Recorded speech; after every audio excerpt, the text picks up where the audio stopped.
I want to talk to you about what we saw last week in Libya, because we're learning more and more about what preceded the death of our ambassador and 3 other American patriots there. Earlier, a top intelligence official declared this a terror operation that took out these 4 Americans. We had heard sort of pundits and politicians suggest that earlier, but now we're getting this from a top intelligence official saying it was indeed terror, and there are real questions about the protection that was or was not around our ambassador when he was assassinated, Ralph. Yeah, indeed. And any person with military experience could tell you this was not a spontaneous riot that killed our ambassador based on that video, although the video is a useful propaganda tool for the Islamists. But really, it was planned, it was a terror incident, and the media, the establishment media, jumped all over Romney for shooting from the hip. But indeed, it was the White House that panicked, said things they didn't know what they were talking about. Some were patently untrue, and nobody's called them. But Megan, what troubles me the most are these repeated, increasingly extensive reports that our State Department had rules of engagement for Libya approved by Secretary Clinton that said no ammunition. That tells me 2 things. If that is true, then Secretary Clinton signed Ambassador Stevens' death warrant.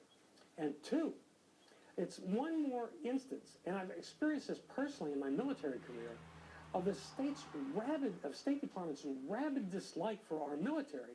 In Libya, it appears that the Department of State, that our diplomats, placed more faith in Libyan militias than they did in the United States Marine Corps. The guards weren't there. The Marines weren't there. They should have been, but State doesn't want them. I experienced this way back when the Soviet Union came apart, and ambassadors in the newly independent states refused to have defense attachés in their embassies.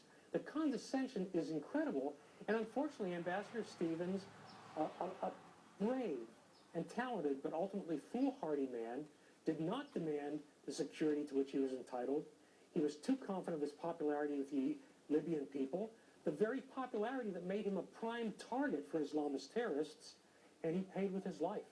It is now being reported by one online source, a man who says that he was friends with Sean Smith, one of the victims, that Sean knew he was in danger just prior to the attacks, that he sent out in this online chat that they had the following text saying, assuming we don't die tonight, we saw one of our, quote, police that guard the compound taking pictures.